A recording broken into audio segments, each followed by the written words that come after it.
Hello friends, आपका दोस्त हेमंत कुमार झा अपने चैनल पर आपका बहुत बहुत स्वागत करता है।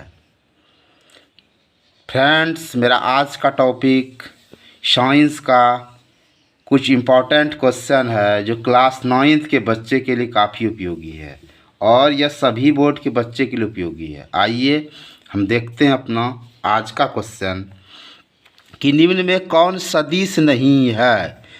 तो यह दूरी होगा, क्योंकि देखिए विस्थापन में भी वो आ रहा है, त्वरण में भी वो आ रहा है, वेग में भी वो आ रहा है।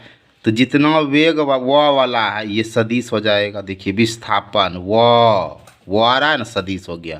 त्वरण वो सदिश हो गया। वेग वो सदिश हो गया। लेकिन दूरी में वो नहीं आ रहा है तो ये अदिश है। ये क्या है? अदिश है। तो निम्न में कौन सदिश नहीं है? तो सदिश नहीं है दूरी, ये ऑप्शन आपका सही जाएगा। वेग में परिवर्तन की दर को हम त्वरण कहते हैं। वेग में परिवर्तन की दर को त्वरण कहते हैं, क्योंकि त्वरण ए बराबर होता है v/t। ठीक है, वेग में परिवर्तन की दर त्वरण v/t ही त्वरण है। तो वेग में परिवर्तन की दर को हम क्या कहते हैं? त्वरण कहते हैं। अब चाल और वेग का मात्रक क्या होगा? चाल और वेग का एसआई मात्रक जो होता है वो मीटर प्रति सेकेंड होता है, क्योंकि चाल बराबर होता है दूरी बटे समय। ठीक है, और दूरी लंबाई है, लंबाई का मात्रक मीटर होता है, समय का सेकंड होता है। तो मीटर बटे सेकंड को क्या लिखेंगे? मीटर प्रति सेकंड। इसलिए ऑप्शन ये जाएगा 1 नंबर। ओडोमीटर हमारा दूरी नापता है।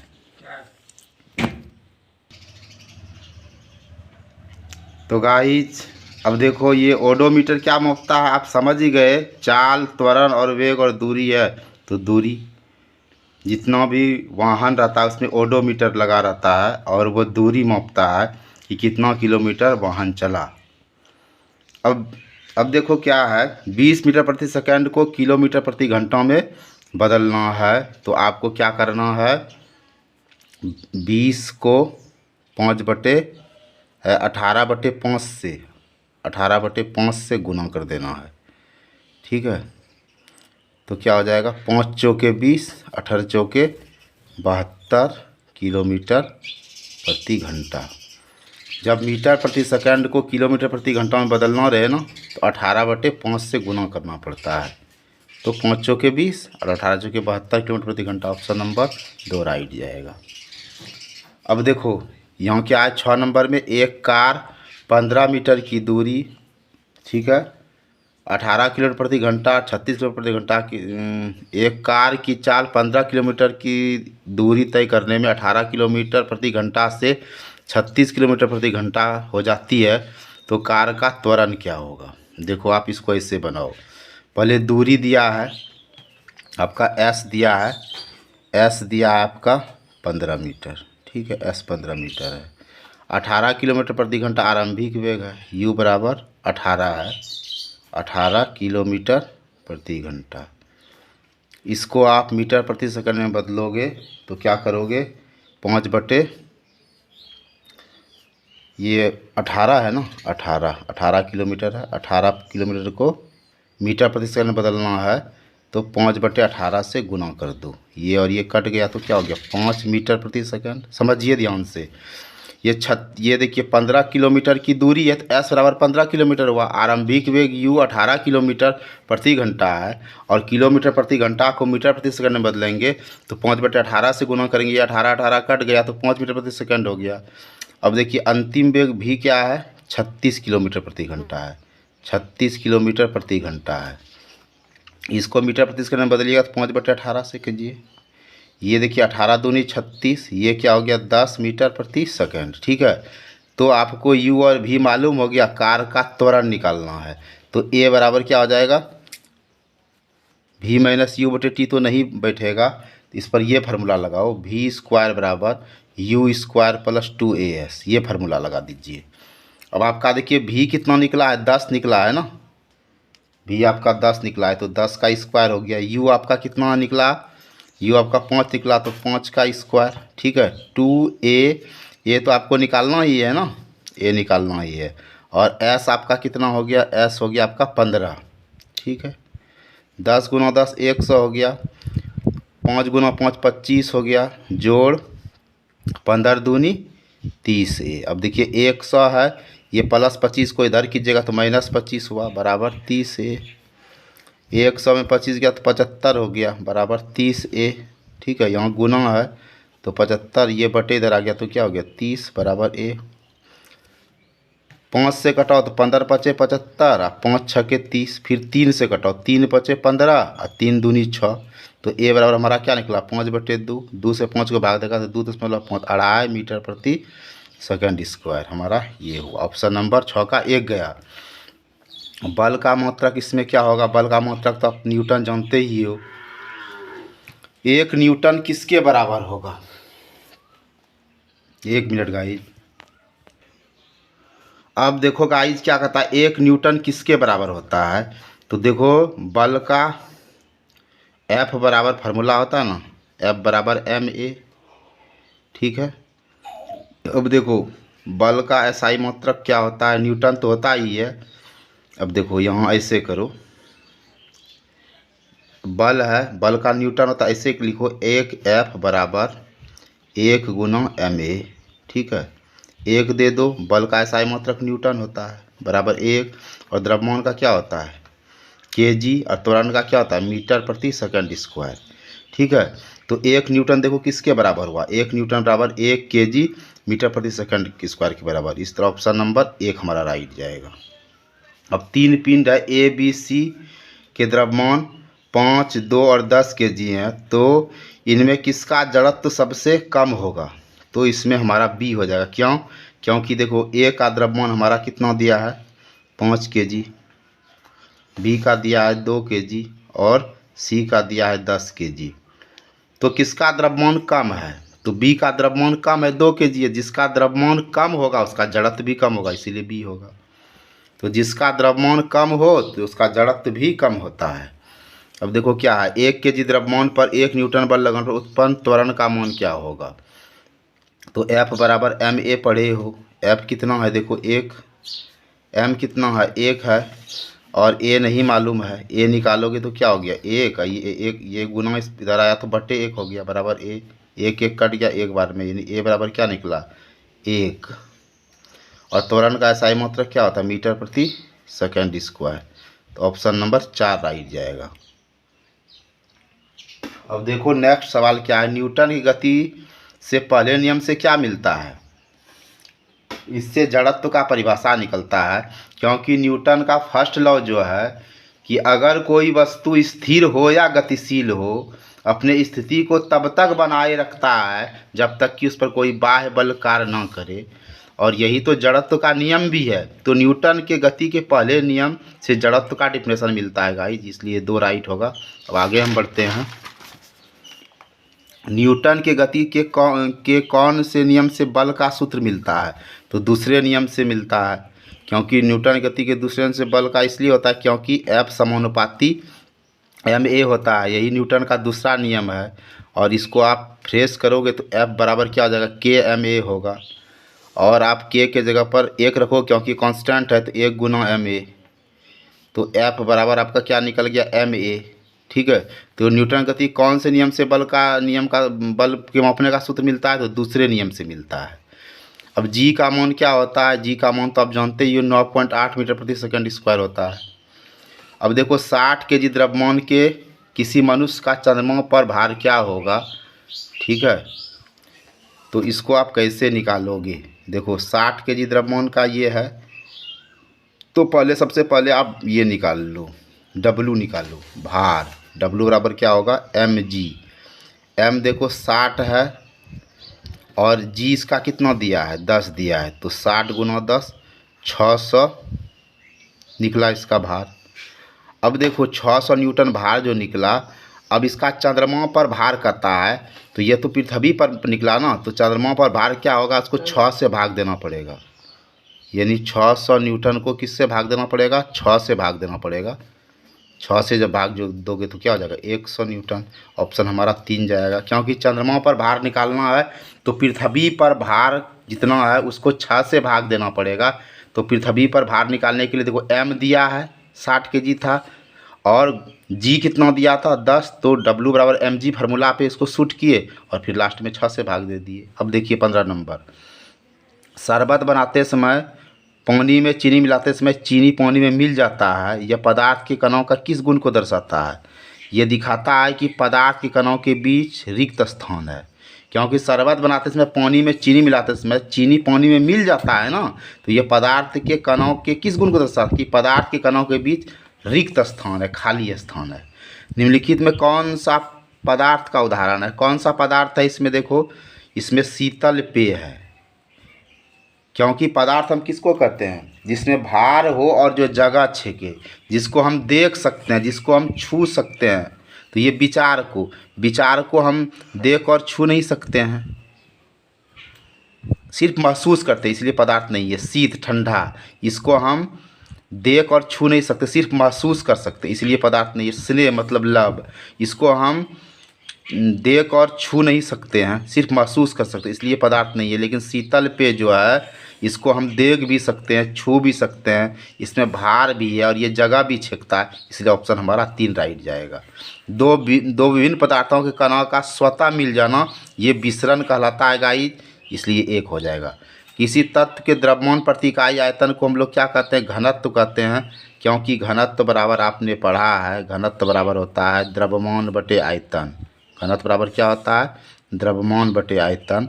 तो ये क्या हुआ? तत्व के द्रव्यमान प्रति इकाई आयतन हुआ, क्योंकि द्रव्यमान बटे आयतन होता है, इसलिए घनत्व हो जाएगा। अब देखो 2 ग्राम हाइड्रोजन 16 ग्राम ऑक्सीजन के साथ मिलकर 18 ग्राम जल का निर्माण करता है।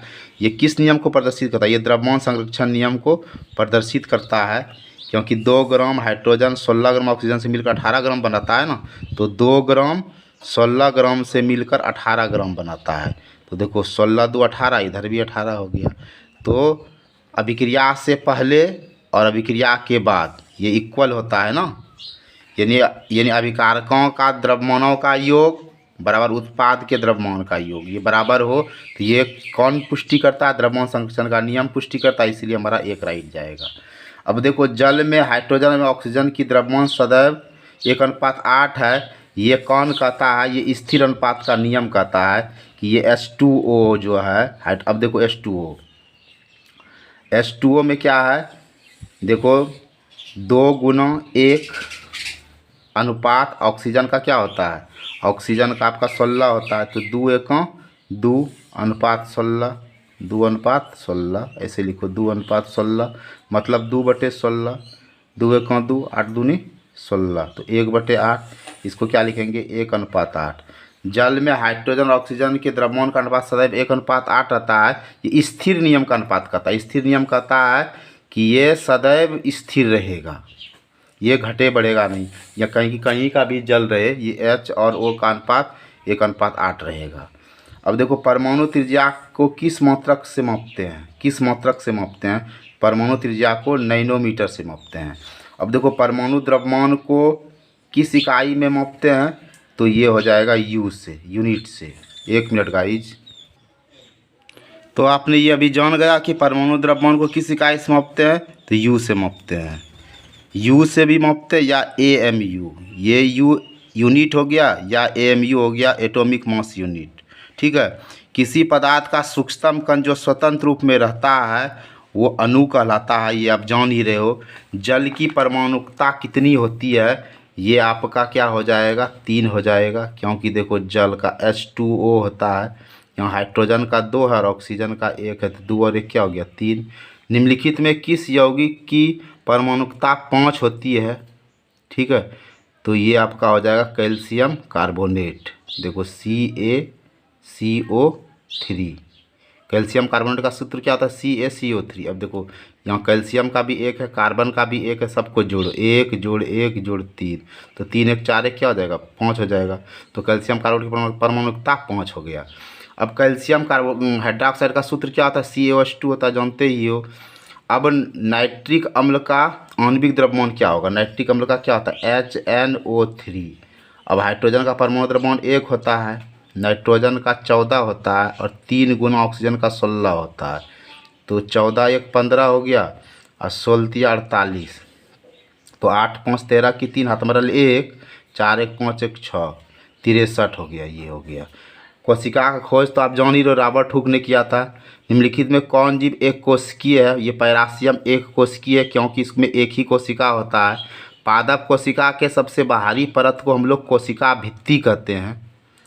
ठीक है, पादप कोशिका का सबसे बाहरी परत क्या है? कोशिका भित्ति। ये कोशिका भित्ति कौन चीज़ का बनाता है? ये सेलुलोज का बना होता है, इसलिए ये हो जाएगा। इसका तो ये होगा ही। कोशिका झिल्ली का कोशिका के बाहर से अपने भोजन तथा अन्य पदार्थों के ग्रहण करने की प्रक्रिया ये इंडोसाइटोसिस कहलाता है। कोशिका में आनुवंशिक गुणों की सूचना जो देता है वो गुणसूत्र का देता है। गुणसूत्र या क्रोमोसोम जो है ये आनुवंशिक गुणों की सूचना देता है। लाइसोसोम कौन बनाता है? ये गोल्जी उपकरण बनाता है। किसी विशेष कार्य को करने के लिए कोशिका का एक विशेष समूह बनाती है। इस समूह को ही हम लोग उत्तक कहते हैं। क्योंकि देखो, आप ऐसे समझो कि जीव द्रव्य से कोशिका बनता है, और कोशिका से उत्तक बनता है, उत्तक से अंग बनता है, अंग से शरीर बनता है, और शरीर से जीव बनता है। ठीक है, तो किसी विशेष कार्य को करने के लिए कोशिका के एक विशेष समूह को हम लोग क्या कहते हैं? उत्तक कहते हैं। तनाव के शीर्षस्थ भाग में कौन सा उत्तक पाया जाता है? तो विभोजोत्तक पाया जाता है। पौधे में पत्तियों द्वारा बनाए भोजन का संवहन पौधे के सभी भागों में होता है। ये फ्लोएम से होता है, क्योंकि पौधे में पत्ती द्वारा बना हुआ भोजन, पत्ती जो भोजन बनाया फिर वो चारों तरफ जो संवहन होता है, चारों तरफ जो जाता है, ये पौधे के सभी भागों में कौन से उत्तक के चलते जाता है? ये फ्लोएम के चलते जाता है। अस्थि और मांसपेशियों को जोड़ने वाली रचना जो है ये टेंडेन कहलाता है, इसलिए ऑप्शन ये जाएगा, इसका ये होगा। अब चलो आगे बढ़ते हैं। नारियल के रेशे में कौन उत्तक पाया जाता है? आप जानते ही हो, ये स्क्लेरेकाइमा होता है। अस्थि एक उत्तक है, संयोजी उत्तक है। अब देखो, स्वचालित वाहन में एक यंत्र लगा रहता है, आप जानते हो, इसके द्वारा तय की गई दूरी को प्रदर्शित करते हैं। इस यंत्र को हम लोग ओडोमीटर कहते हैं, क्योंकि ओडोमीटर जो होता है ना, तय की गई दूरी को प्रदर्शित करता है, कितना ट्रेवल किया। सरल रेखीय गति का उदाहरण क्या है? सड़क पर कार की गति। एकदम सड़क पर कार जो चलेगा एकदम सीधा चलता है, इसलिए क्या हो गया? ये सरल रेखीय गति हो गया। इकाई समय में निश्चित समय तय की गई दूरी क्या कहलाएगा? विस्थापन कहलाएगा, क्योंकि विस्थापन बराबर जानते ही हो ना, विस्थापन बराबर क्या होता है? विस्थापन इकाई समय में निश्चित दिशा में तय की गई दूरी। इन विस्थापन क्या है? इकाई समय में निश्चित दिशा में तय की गई दूरी।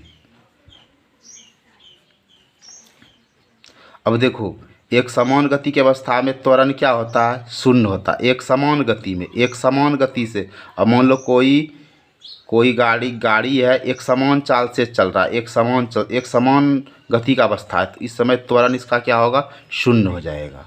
संवेग कैसी राशि है? तो संवेग सदिश राशि है, क्योंकि ऐसे देखो ट्रिक से वह है तो वह है तो सदिश हो जाएगा। सभी वस्तुएं अपनी अवस्था में परिवर्तन का विरोध करती है, यही तो जड़त्व कहलाता है। क्योंकि जड़त्व जो है ना, वह सभी वस्तुएं जो है अपनी अवस्था में परिवर्तन का विरोध करता है। यानी स्थिर वस्तु स्थिर रहना चाहता है, गतिशील वस्तु गतिशील रहना चाहता है। यही चीज़ हमारा क्या कहलाता है? जड़त्व कहलाता है। संवेग का एसआई मात्रक इसमें क्या होगा? क्योंकि संवेग बराबर देखो P बराबर mv होता है। m द्रव्यमान का एसआई मात्रक kg होगा, और वेग का मीटर प्रति सेकेंड होगा, तो kg मीटर प्रति सेकेंड ऑप्शन 1 जाएगा।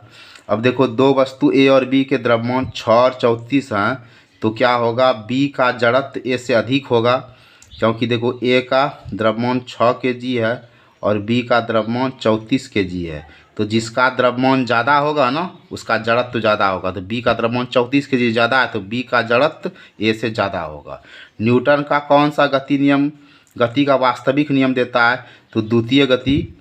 न्यूटन का दूसरा नियम जो है, ये गति नियम का वास्तविक नियम देता है, क्योंकि ये F समानुपाती ma है, और ये देखो बल का भी परिभाषा देता है। ये वास्तविक नियम, ये न्यूटन का दूसरा नियम है। पृथ्वी के गुरुत्वीय त्वरण जी का मात्रक क्या होता है? तो ये आपका हो जाएगा मीटर प्रति सेकंड। ठीक है, क्योंकि देखो त्वरण बराबर जो होता है ना, ये होता है वेग बटे समय, और वेग का तो जानते ही हो, मीटर प्रति सेकंड होता है, यानी मीटर बटे एस होता है बराबर एस, नीचे कुछ नहीं है तो एक है। अब देखो एम बटे एस और एक ऊपर जाएगा एस नीचे आएगा, तो एम एस बटे एस गुना एस क्या हो जाएगा एस स्क्वायर। इसको हम कैसे लिखेंगे मीटर प्रति सेकंड स्क्वायर, तुरंत का ये होता है। पृथ्वी सूर्य के चारों चक्कर लगाती है, किस बल के कारण होता है? ये गुरुत्वाकर्षण बल जानते ही हो।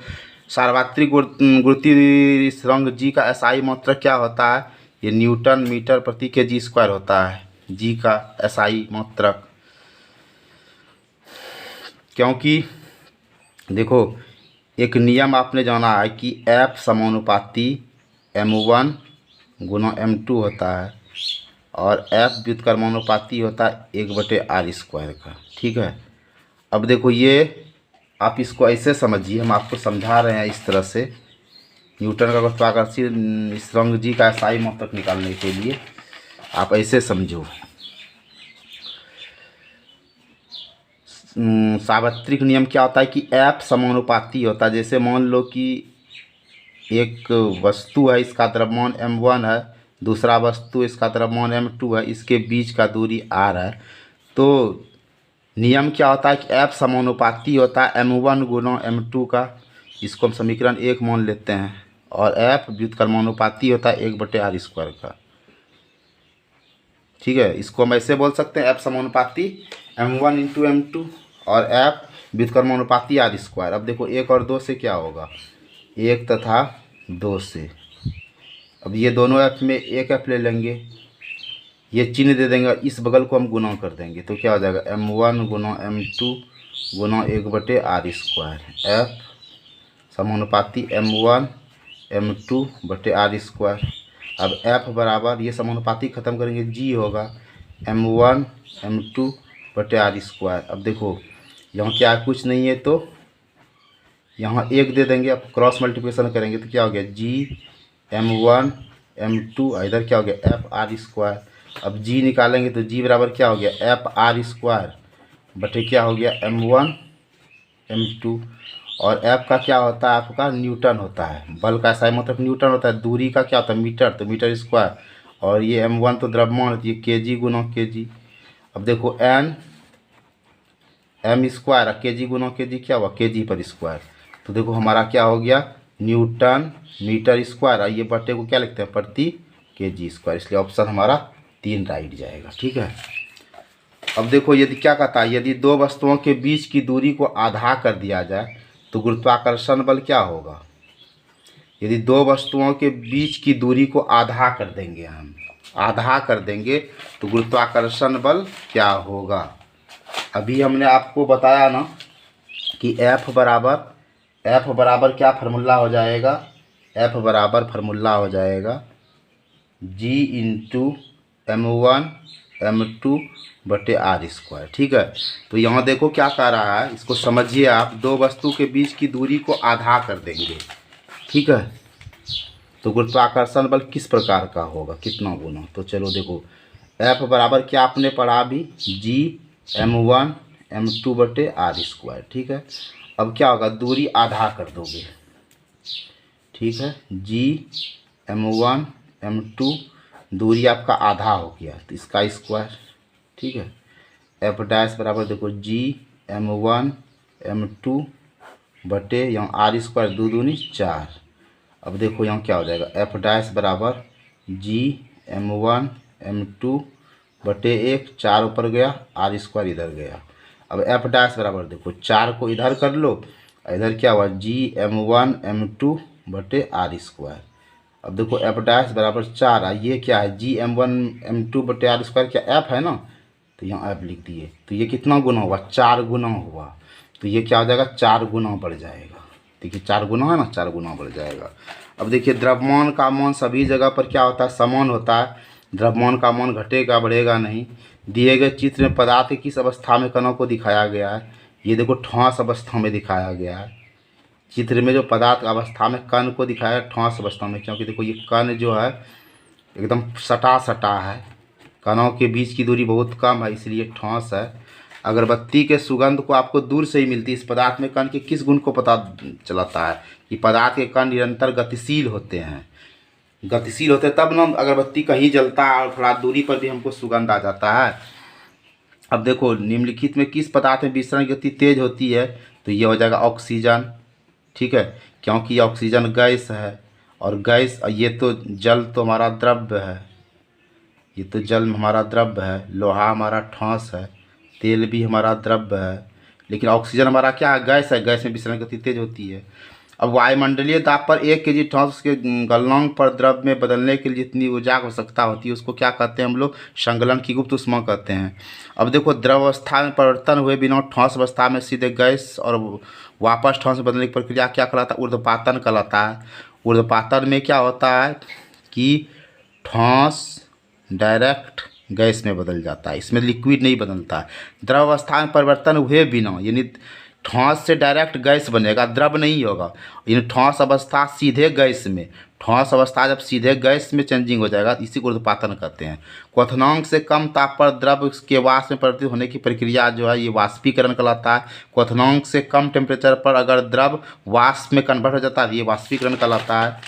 आइए हम फिर आगे समझते हैं 0 डिग्री सेल्सियस किसके बराबर होता है। 0 डिग्री सेल्सियस, तो 0 में 273 को जोड़ दो तो क्या हो जाएगा, 273 केल्विन के बराबर हो जाएगा। ये हो जाएगा। डाल्टन के परमाणु सिद्धांत में निम्नलिखित में कौन से बिंदु द्रव्यमान संरक्षण के नियम की व्याख्या करता है, ये कि परमाणु अविभाज्य सूक्ष्मतम कण है। परमाणु अविभाज्य, इसको टुकड़ा हम नहीं कर सकते, छोटा कण है। ये रासायनिक अभिक्रिया में ना तो निर्मित होता है ना ही विनाश होता है। ये सब ऑप्शन राइट जाएगा। ऑक्सीजन का परमाणु द्रव्यमान 16U है। इसका मतलब हो गया कि ऑक्सीजन का एक परमाणु कार्बन 12 परमाणु के द्रव्यमान के 1/12 भाग से 16वां गुना भारी है। ये सही हो जाएगा। किसी यौगिक का सूक्ष्मतम कण जो स्वतंत्र रूप में रह सकता है तथा उस यौगिक के सभी गुण को प्रदर्शित करेगा वही अणु कहलाता है। निम्नलिखित में कौन सा यौगिक चतुर्क परमाणविक है। चतुर्क परमाणविक कौन है, तो हम NH3 को कहेंगे, क्योंकि NH3 में देखो यहाँ 3 और यहाँ 1 और 3 को जोड़ दोगे तो 4 हुआ, चतुर्क परमाणविक हुआ। 36 ग्राम जल को मोल में बदलना है। पहले देखो H2O है, इसका हम निकालते हैं मोलर द्रव्यमान। तो 2 हाइड्रोजन का परमाणु द्रव्यमान 1 होता है, ऑक्सीजन का 16 होता है, तो 2 1 2, 2 और 16 क्या हुआ, 18 हुआ। अब मोल निकालना है तो क्या करेंगे, मात्रा कितना है, 36 ग्राम है, और मोलर द्रव्यमान कितना निकला, 18 निकला। 18 36 को भाग देंगे, 2 हो गया, तो 2 मोल हो गया। ऑप्शन 1 राइट जाएगा। 5 मोल नाइट्रोजन गैस का द्रव्यमान क्या होगा। अब देखो नाइट्रोजन N2 का मोलर द्रव्यमान क्या हो जाएगा। ठीक है, ये देखो ये तुम आपका हो जाएगा N2 का मोलर द्रव्यमान, ये तो 14 होता है। 1 मिनट गाइज। अब देखो गाइज ये N2 है, N2 का ये 2 गुना क्या हो जाएगा, 2 गुना 14, 14 दूनी 28। इसका मोलर द्रव्यमान कितना निकला, 28 निकला। अब 5 मोल में कहता है तो 28 को आप 5 से गुना करो। 8 पंचे 40 सुना तुम्हारा 4 5 दूनी 10, 4 14, 144 इसीलिए हो जाएगा। पहले N2 का आप मोलर द्रव्यमान निकालिएगा तो क्या हो गया, 2 गुना, और ये नाइट्रोजन का परमाणु द्रव्यमान 14 होता है, 14 दूनी 28, और फिर 5 मोल में कहता है 5 से गुना कर दीजिए। कोशिका का बिजली घर माइटोकॉन्ड्रिया कहलाता है। ये माइटोकॉन्ड्रिया को ही ऊर्जा घर कहा जाता है, और ऊर्जा घर ही तो बिजली घर है ना। निम्नलिखित में किस कोशिकांग का अपना DNA तथा राइबोसोम होता है, तो माइटोकॉन्ड्रिया जो होता है इसको अपना DNA तथा राइबोसोम होता है। किस कोशिकांग को आत्महत्या की थैली कहा जाता है, ये लाइसोसोम को आत्महत्या की थैली कहा जाता है, क्योंकि ये अपना ही सेल को पचा देता है। प्रोकैरियोटिक कोशिका किसका उदाहरण है, ये बैक्टीरिया का है। अब देखो झिल्ली जीवांत जनन की प्रक्रिया कहाँ होती है, ये अंतर्द्रव्यी जालिका में होता है।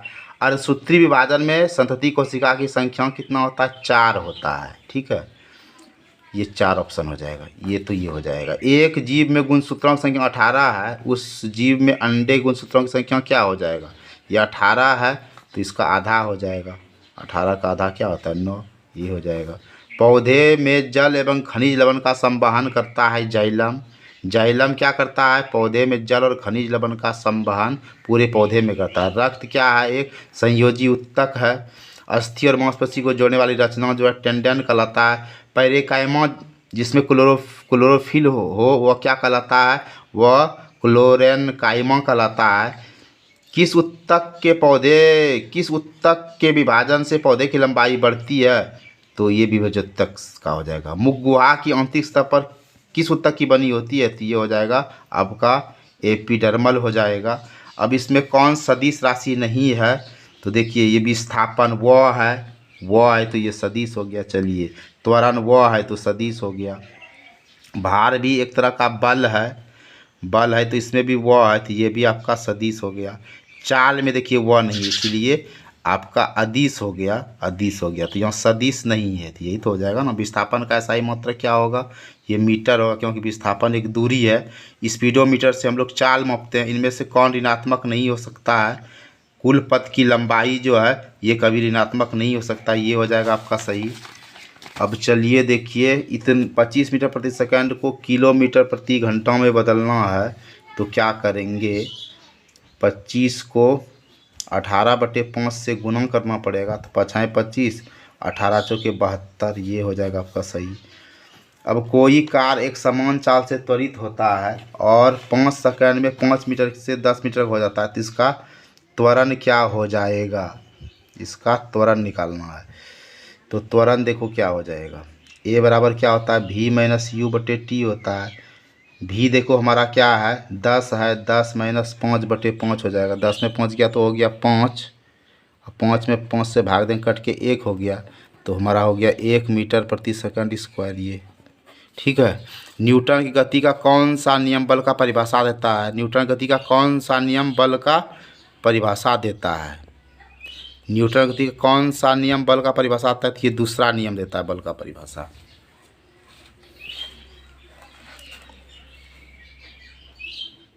नहीं, बल का परिभाषा कहता है गाइस, तो पहला नियम है कि कोई वस्तु स्थिर हो या गतिशील वो तब तक बनाए जब तक उस पर बाह्य बल कार्य ना करे, तो परिभाषा तो ये पहला नियम देता है। चलो यही हो जाएगा। किसी m द्रव्यमान की वस्तु v वेग का संवेग क्या होगा, संवेग बराबर क्या होता है, द्रव्यमान गुना वेग इन m गुना v mv, तो हमारा ऑप्शन नंबर ये हो जाएगा। जड़त्व का नियम प्राप्त होता है न्यूटन के पहले नियम से। अब देखो 2 kg द्रव्यमान वाली वस्तु को इतना दर से त्वरित करने के लिए बल की आवश्यकता होगी, बल बराबर तो ma हो जाएगा, m क्या है 2 और a क्या है 5, 5 दूनी 10 न्यूटन हो जाएगा, ये ऑप्शन जाएगा। गुरुत्वाकर्षण स्थिरांक g का मान क्या होगा, ये तो आप जान ही रहे हो, 6.67 × 10⁻11 होता है, न्यूटन मीटर स्क्वायर प्रति kg² होता है, ठीक है। यदि 2 वस्तुओं के द्रव्यमान को 2 गुना कर दिया जाए तो उसके बीच का गुरुत्वाकर्षण बल कितना गुना हो जाएगा, उसके बीच का गुरुत्वाकर्षण बल कितना गुना हो जाएगा। देखो इसको हम जरा सोल्व करते हैं। F बराबर क्या है, G(m1 m2/r²), यानी गुरुत्वाकर्षण बल होता है। अब कहता है 2 वस्तुओं के द्रव्यमान को 2 गुना कर दिया जाए, ठीक है। तो चलो द्रव्यमान को 2 गुना कर देते हैं। द्रव्यमान m1 है तो 2m1 हो गया, m2 को भी 2m2 कर देते हैं, r² करते हैं, ठीक है। अब देखो यहाँ F बराबर 2 दूनी क्या हो गया 4, इधर G(m1 m2/r²), तो ये कितना हो गया 4 गुना हो जाएगा, तो ये 4 गुना हो जाएगा।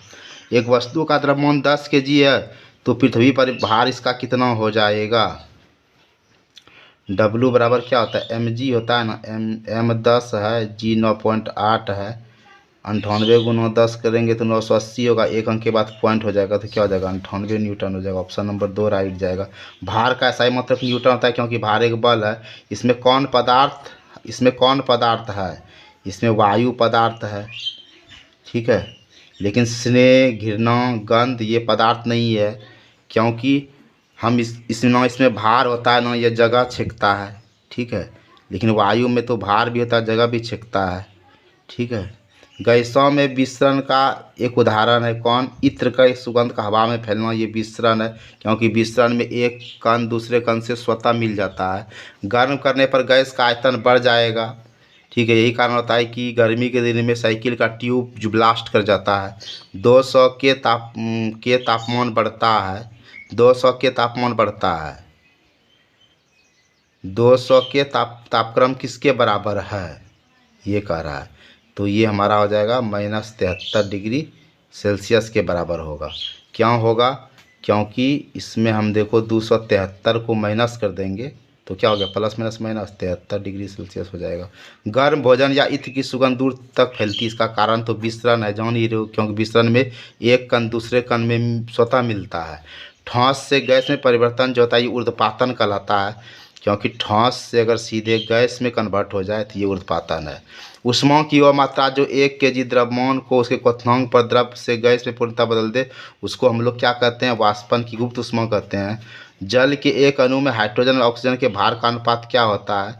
अब देखो H2O है तो क्या हो गया 2 गुना 1 अनुपात ऑक्सीजन का तो 16 होता है, तो 2 1 2 अनुपात 16 यानी 2/16, 2 1 2 2/16, 1/8 यानी 1 अनुपात 8। ये हो गया आपका। कौन सा तत्व मुक्त परमाणु के रूप में पाया जाता है, ये तो ऑर्गन होगा, क्योंकि ऑर्गन मुक्त परमाणु के रूप में पाया जाता है, क्योंकि ये इनर्ट गैस है, ठीक है, अक्रिय गैस है। ऑक्सीजन की परमाणुकता क्या होगी, ये आपका 2 होगा, क्योंकि ऑक्सीजन का O2 होता है, परमाणुकता क्या है इसका 2 है। पदार्थ के 1 ग्राम आणविक द्रव्यमान में कितने अणु उपस्थित रहते थे, ये 6.0 22 पर बराबर है, क्योंकि अवोगाद्रो संख्या है। जल का रासायनिक सूत्र आपका क्या होता है, H2O होता है, क्योंकि जल हाइड्रोजन और ऑक्सीजन से मिलकर बना है, ठीक है, और हाइड्रोजन का तो 1 होता है, इसका वैलेंसी 1 होता है, ऑक्सीजन का क्या होता है 8, तो 2 और 6, इसका वैलेंसी निकालेंगे तो क्या हो गया 8 में 6 घटा 2, इसका वैलेंसी 1 हुआ, इसका वैलेंसी 2 है। अब देखो इसको क्रॉस मल्टीप्लिकेशन करते हैं तो H2 और O1 तो 1 लिखाएगा इसलिए H2 होगा। 22 ग्राम CO2 को मोल में बदलना है तो CO2 का मोलर द्रव्यमान क्या होगा, कार्बन का 12 होगा और 2 गुना 16, ठीक है, 12 16 दूनी 32, ये हो जाएगा 44, ठीक है। तो हम लोग को मोल में निकालना, मोल में निकालोगे तो क्या होगा, मात्रा 22 है और मोलर द्रव्यमान 44 है, कटाओगे 22 का 22 नहीं 44, 1/2 है, 2 से भाग दोगे को तो 0.5 मोल होगा, इसलिए ऑप्शन ये जाएगा। जीवन की मौलिक इकाई क्या है, कोशिका है, क्योंकि कोशिका जीवन की संरचनात्मक और क्रियात्मक इकाई है। यही रॉबर्ट हुक ने कहा था ना, मानव शरीर की सबसे बड़ी कोशिका क्या, तंत्रिका कोशिका, ये आप जान ही रहे हो। अब चलो भाई हम बढ़ते हैं। पादप कोशिका का रसोई घर किन्हें कहा जाता है, ये हरित लवक को कहा जाता है। पादप कोशिका का कौन सा भाग निर्जीव होता है, ये कोशिका भित्ति है। कोशिका के अंदर प्रोटीन का संश्लेषण कहाँ होता है, तो ये राइबोसोम में होता है। पादप और जंतु कोशिका में प्रमुख अंतर क्या है, पोषण संबंधी का है। और श्वेत तारंगीय प्लास्टिड को क्या हम लोग कहते हैं, ल्यूकोप्लास्ट कहते हैं। किस प्रकार के उत्तक की क्रियाशीलता कारण पौधे में वार्षिक वलय होती है, ये आपका हो जाएगा 5 विभेदोत्तक निम्न में से कौन फ्लोएम का भाग है, ये हो जाएगा आपका चालनी नालिका। ट्रेकिड्स पाया जाता है किसमें, ये पाया जाता है जाइलम में। और कॉन्ट्रियोब्लास्ट कोशिका किस उत्तक में पाया जाता है, ये उपास्थि में पाया जाता है। वह उत्तक जो मनुष्य में पेशियों की अस्थि को जोड़ता है वो कंडरा कहलाता है। कंडरा जो है वो मनुष्य में पेशियों को अस्थि से जोड़ देता है। हमारे शरीर में गति के लिए उत्तरदायी कौन है, ये पेशी उत्तक है। अब निम्न में कौन सदिश राशि है, तो आपका विस्थापन हो जाएगा, विस्थापन सदिश राशि है, ठीक है। अब देखो त्वरण का SI मात्रक क्या हो जाएगा, त्वरण का SI मात्रक क्या होता है, मीटर प्रति सेकंड स्क्वायर होता है, क्योंकि त्वरण बराबर वेग बटे समय होता है, और वेग का क्या होता है मीटर प्रति सेकंड, यानी मीटर बटे एस होगा। बताइए ही आपको m/s, ये बटे का मतलब गुना हो जाएगा, 1 ऊपर जाएगा s नीचे जाएगा, तो m s गुना s क्या हो जाएगा s स्क्वायर, तो ये क्या होगा मीटर प्रति सेकंड स्क्वायर, ठीक है। किसी विशेष साम्य कण की चाल को उसका डैश कहते हैं, उसका वेग कहते हैं। ऋणात्मक त्वरण मंदन कहलाता है, ये -a जो है ये मंदन कहलाएगा। 18 किलोमीटर प्रति वेग को मीटर प्रति सेकंड में बदलना है तो क्या करना है, 18 को 5/18 से गुना कर दो, ये और ये ख़त्म हो गया तो 5 हो जाएगा। एक बस की गति इतना से इतना हो जाता है, तो बस का त्वरण क्या होगा,